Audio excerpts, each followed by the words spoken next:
Welcome back to Stereocast. This is episode 002.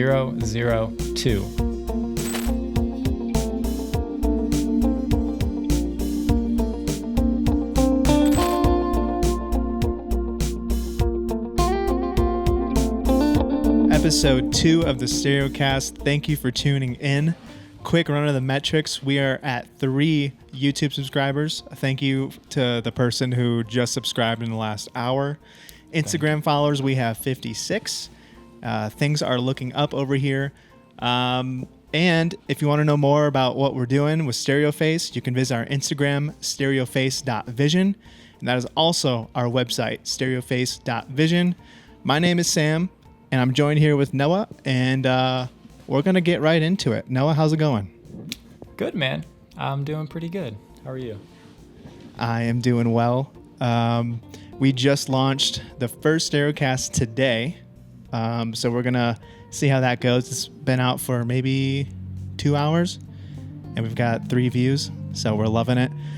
All right, well, let's get right into the first segment, which is our updates. A little bit how this works is we're going to update each other on 3 different areas of our life. Some of what we talk about is going to encourage some feedback from you, the listeners. So if anything prompts you to want to leave some feedback, please let us know in the comments below. First area is personally. Noah, what's going on in your personal life? It hasn't been too crazy. This week we got a job interview. Actually just got back from this morning. Got all dolled up in a nice suit. So yeah, there's that. Working on plumbing. From the tub that I ripped out last week. We're figuring all that good stuff out, which I'm not looking forward to. But yeah, plumbing and tiling. My toilet won't stop running, so that's another issue. So Nice, Yeah. dude. Gotta love the home improvements. Right. And can you give like the audience a little bit of context of like why you're interviewing for jobs? Oh, yeah. So the place I was at for the past couple of years, they made a transition to north of Grand Rapids. And I was like, they ended up being like an hour and a half drive there, an hour and a half drive back.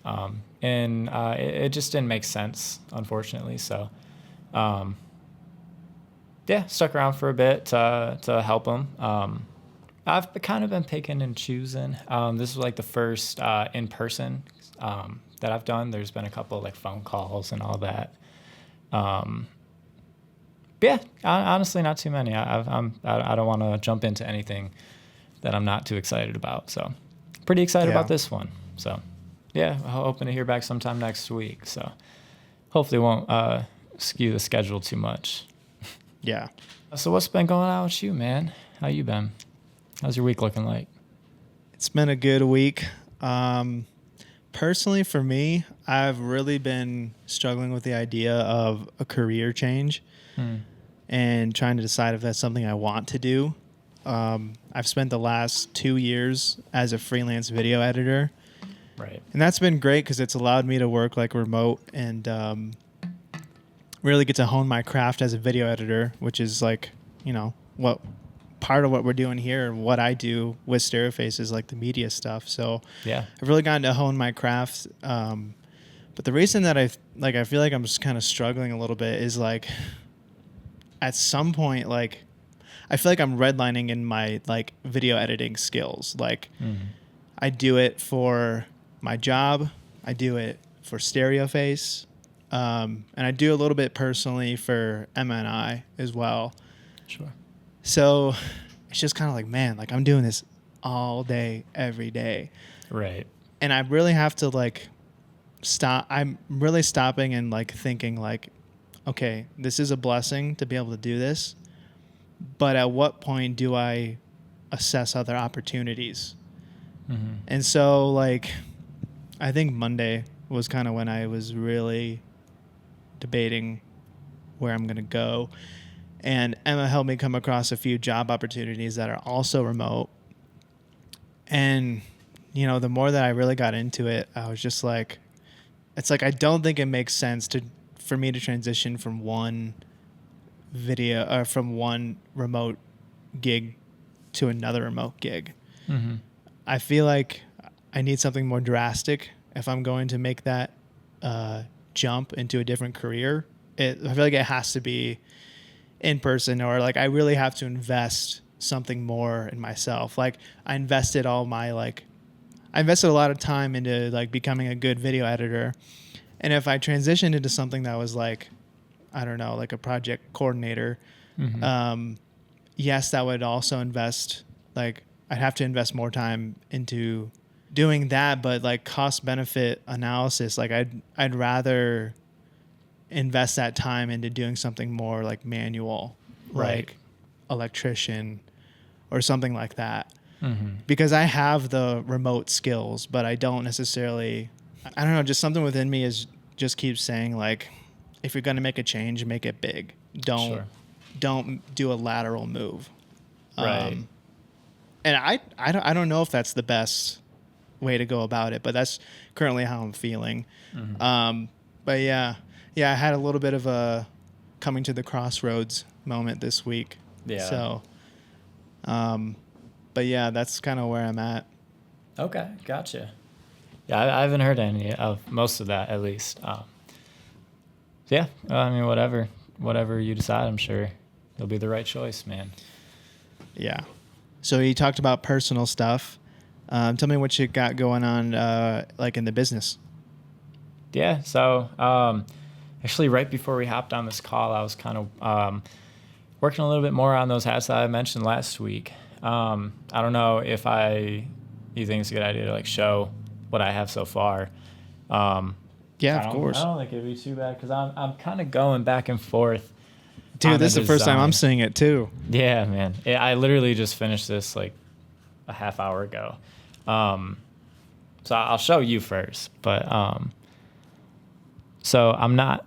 So the colors aren't going to be there. It's not all white, but all this was taken off. I'll show the camera. All this was taken off. So it's just the front panel, and it was kind of hanging just like by this. So my thought, since I don't have a hat press, or like a platen, whatever you call it, to print on it yet, so I just took it all off so it can lay flat enough to put a screen down on it. So this bill was off. And I just re-sewed it back on. So I'm kind of going back and forth if I kind of want to do the more distressed look of it. I kind of dig it. Kind of reminds me of these Blazer low tops that I have, where the foam is like peeking out of the tongue. Other than like the raw edge on the actual hat itself. Yeah, I'm a big fan of the raw edge on the sides. I'm a big fan too. I think that's gonna stay, but I'm kind of going back and forth whether this just looks unfinished or if it looks cool. Yeah, that's up to you, dude. I mean, I like it both ways. Do you have the neon strap close by? What's that? Oh no, I was gonna ask if you had the neon strap close by, but I forgot that like you're actually gonna dye it. Oh yeah. So I haven't gotten around to the dyeing part yet, but maybe by next week they'll be up and I can give it another sneak. That's super cool. Yeah, the back, like the snap part is going to be all dyed stereo phase lightning yellow. Yes. And then I'm going to dye the front panel. And then do some screen printing, maybe put some other little accessories on it. I'm not quite sure yet, but it's coming together. That's so sweet. I'm so glad I got to see that. Design wise, do you need anything from me? Because I remember we had like a first draft of the design, but I don't remember if that was finalized because it was so long ago. Right. So I can send you the what I have. I already went and made like an underbase, then the two files for like the black ink and the yellow ink. But I'll send you the colorized file, so you can get you can get your stamp on it. Okay, cool. Yeah, I'd love to take a look and like if there's anything you need me to like tweak or something like that, I'm happy to do it. But yeah, just send it my way and we'll go from there. Sounds good, dude. Will do. Sweet. Yeah. Besides that, Stereoface, not too much. What you got going on? What's your little projects looking like? Yeah, I mean, we met on Wednesday. We talked a little bit about some stuff. Obviously, main priority's been Stereocast. So I've really just been building out like the templates for all of that. So like when we do like as we keep progressing through the weeks, like the thumbnails are all like the templates are already there. Yeah. Obviously I did some work on the outlines for it. I also started to build. Do you remember we were working in Asana before? Yeah. So my work primarily deals in Notion, and I've been really liking the Notion platform. Okay. Is that another yeah. app similar to it? Okay. Yeah, but it's really good for beyond just like project managing. It's also like really good for like note taking and like calendar stuff. And I feel like it's just a more like fluid operating system or, software. Sure. So I've been kind of like copying the templates of what like my employer has and kind of just making it for us. Right. So I'm building that out. One of the important things is like a scorecard. So it's essentially like a Google sheet, and I really want to work with you on this in the like future of just literally tracking our analytics week to week. Okay. And then what you and I will do is like set like goals of like, okay, how many subscribers do we want in the next like month, 2 months, 5 months, 12 months. Okay. So we'll set those goals, and then, I feel like we got to be a little bit realistic, but also let's push on the upper end of that, and then really just make an effort to like track that and hopefully get to the metrics that we want to be at. So I'm in the process of building that out, and we'll probably talk more next week about it. Okay. I got to share with you the overalls. I do have a couple edits for the overalls. I'll be sending those your way. Oh, sick, man. So those should probably, those have been in the back burner for a while. I think those should go out like next week just so we can put it out there. That'd be awesome. Have some content. Yeah. Yeah, maybe we can get in touch with Grant or if he's interested in doing a little call for next week or. That's not a bad idea. Or maybe even having him on the Stereocast. That's what I mean. Like having him on okay, yeah. Adding a third box to the yellow background. Yeah, I wouldn't put this in yet. Cut. Sorry. Until we confirm. Yeah. Yeah, that's what I've been up to, business wise. What's been interesting you lately, dude? Well, I've recently been spending a lot of time on Grailed. Kind of looking at different like archive pieces from, especially a lot of Japanese brands, but pretty much just anything. There's this, I think it's a CDG jacket from the 80s or 90s that I've been trying to hunt down just for pictures. So I can really see what they did with it. It's like a simple blazer, but it has like buttons and string or a thread kind of sporadically put across, at least from my what I remember of it. I haven't seen it in a while. I just thought about it last week. Mm-hmm. I've been trying to find it. It was like a runway exclusive piece from what I remember. And one person had it for sale on Grailed, and I thought I saved it, but I didn't. So I've been trying to hunt it down and cannot. So that's been a little hunt for me. Besides that, I saw this Instagram post where they kind of talked about cash cow items from different like high-end or expensive brands and all that. Specifically talking about like the CDG Converse, the Arc beanies, the Off-White belt. Then they didn't say this, but like the Capital socks and like trucker hats. Just more of like the pieces that you can buy from these notable brands without having to spend like $800-900 on a piece of clothing to kind of get that label on. But those kind of they make so much money from these products that they thought to use it for like just their more different ideas and creating new stuff and playing around with stuff that they can't make like 1,000 of, or I don't know, 1,000,000. I don't know what number.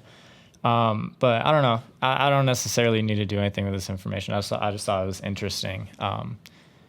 That when you look at some of these brands, like they'll have a piece or two that comes back every drop or every season in one form or another, and it's always a high seller. And they always try to have them in stock for a reasonable price.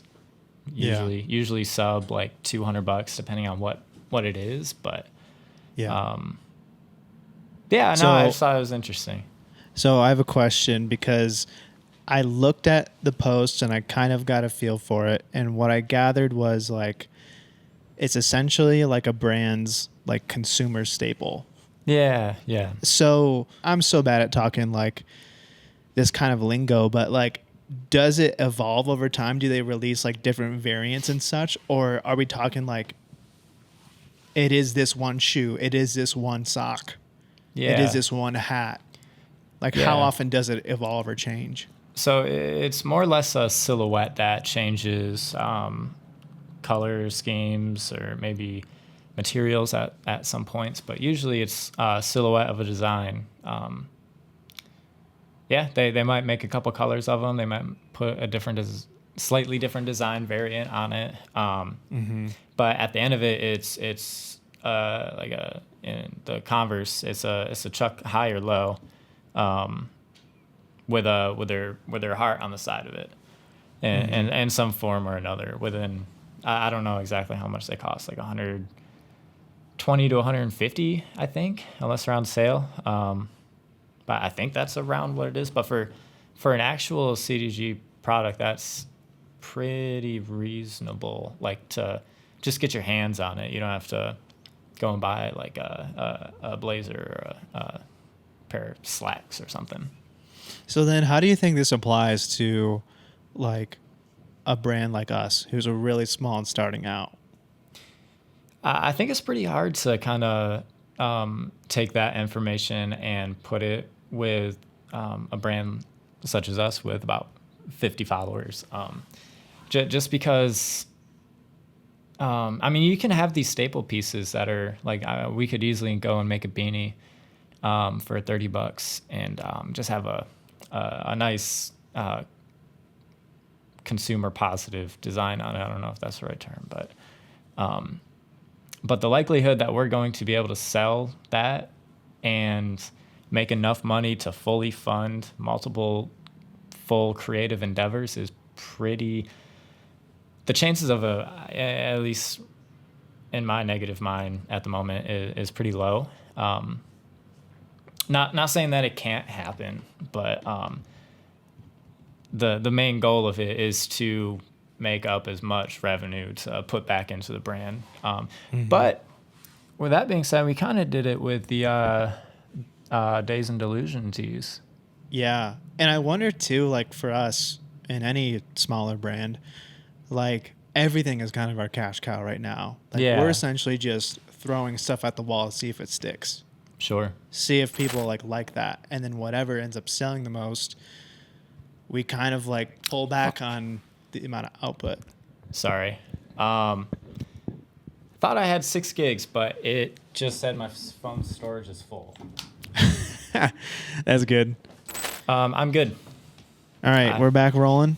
Yep, I got about 2 gigs to open. So I think we ended on the Days and Delusion tees. Yeah. Okay. What I was just saying, like for any smaller brand, like everything is essentially your cash cow. Yeah. And we're just throwing stuff at the wall, seeing what sticks, and whatever sells the most or whatever does the best, then maybe we kind of rein it back a little bit in terms of like inventory and try and make it more exclusive.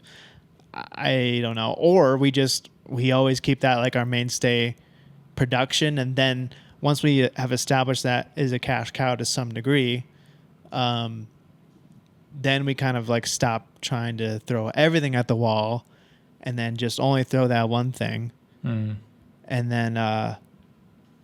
then start to invest in like the more experimental type stuff.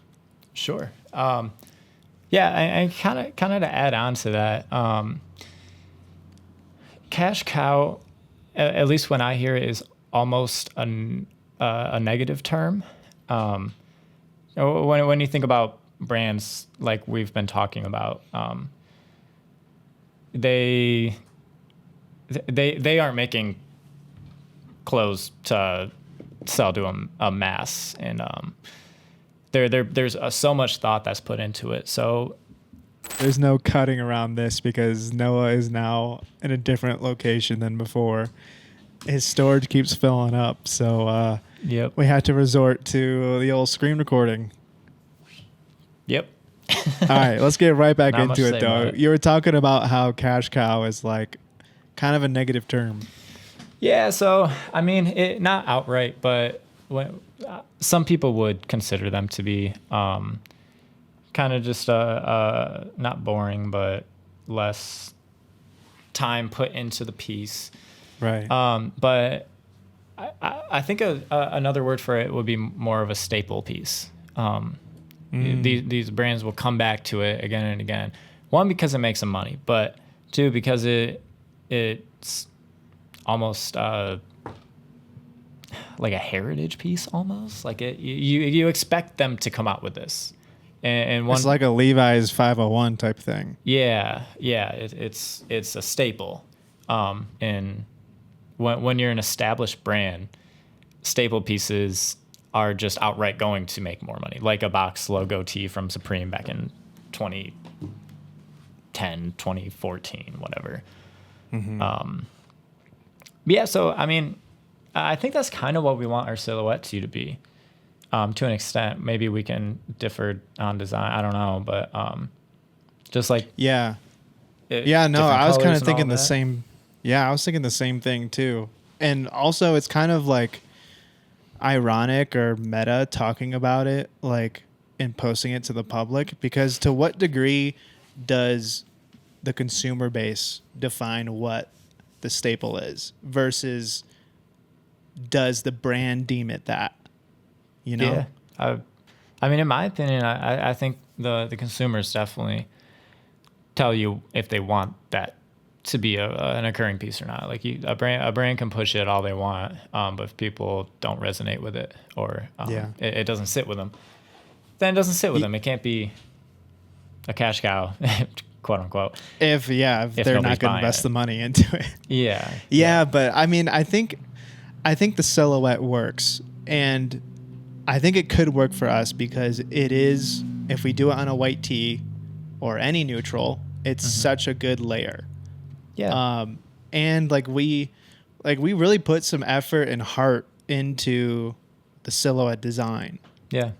and I really like what it evokes in me, how it makes me feel. Yeah, it's just you kind of hope that other people see the same thing that you do. Right. But yeah, no, I think the silhouette is a really good candidate.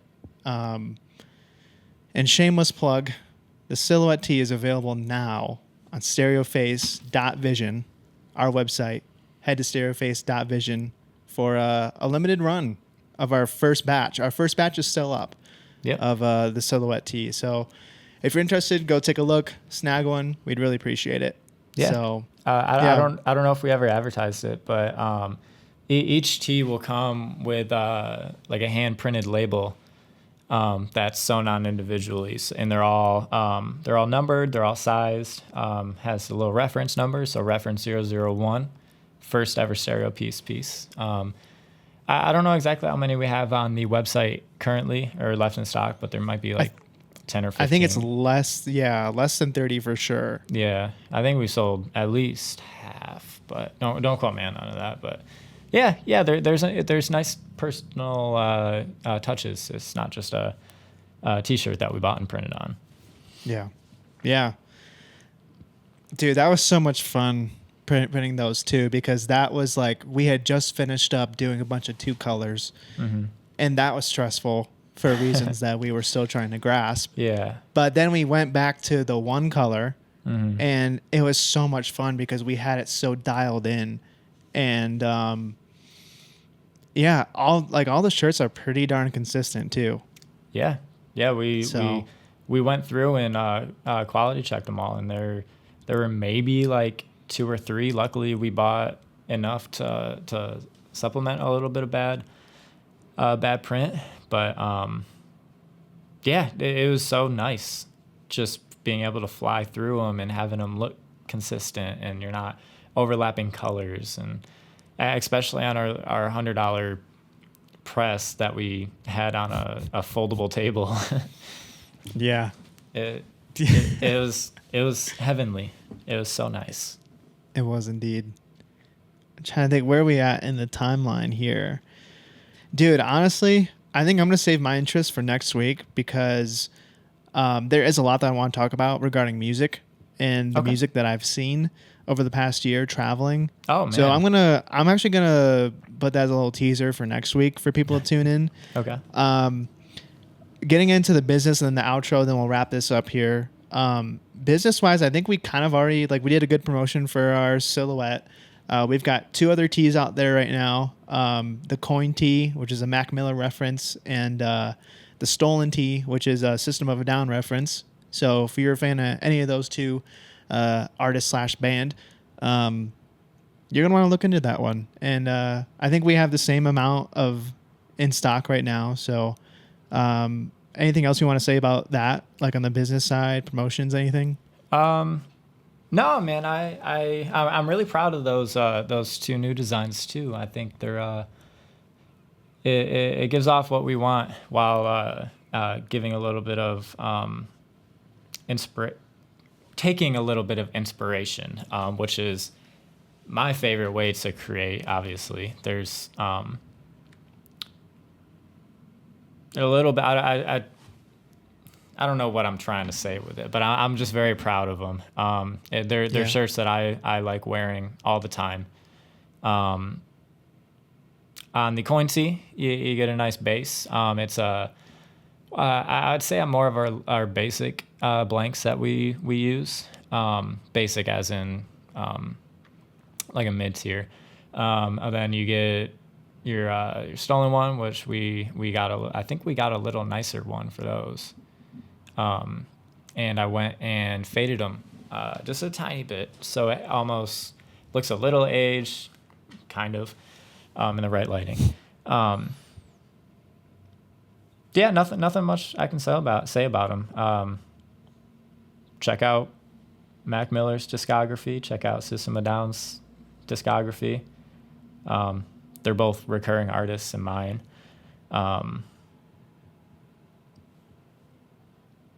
Yeah, man. Hell yeah. Yeah, that rambled like a dude. Son of a gun. That's fine. The more content we have, the better. So you can pick those up at stereoface.vision, which is our website, stereoface.vision. Don't add the .com. Do not.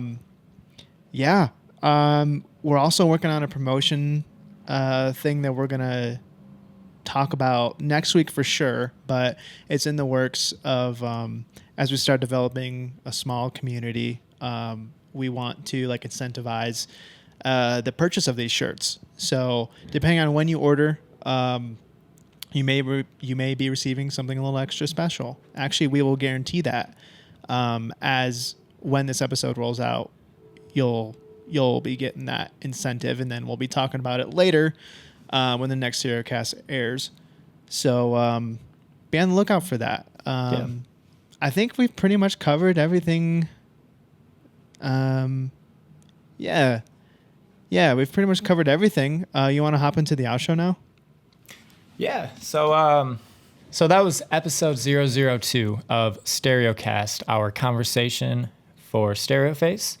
Currently, we have 3 subscribers on our YouTube, 56 followers on our Instagram, which is stereoface.vision, as well as our website, which is also stereoface.vision.com. Samuel, is there anything else you would like to leave us with? Let us know if you have anything to say, anything to mention in the comments regarding what we talked about this week. Any feedback is very well appreciated. Any engagement you can share. Give this episode a like. Subscribe if you haven't.